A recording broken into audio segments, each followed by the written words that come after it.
huli, meron kang artikulo no, sa Rappler. Ang title nito ay Zero Subsidies for PhilHealth in 2025. Are lawmakers out of their minds? Bakit?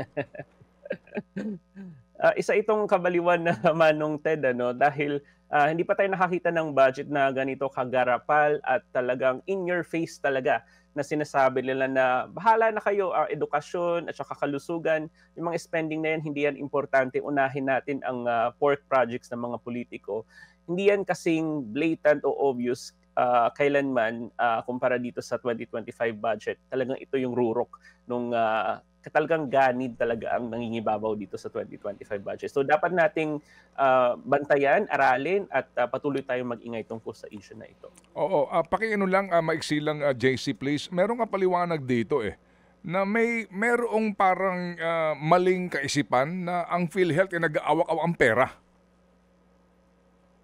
Correct.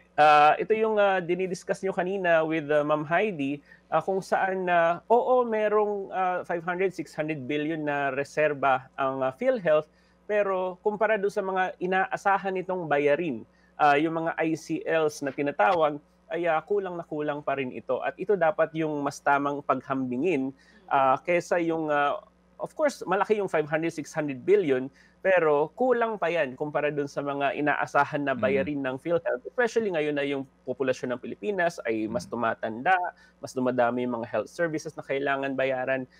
So, hindi totoo na awak-awak ang pera ng PhilHealth.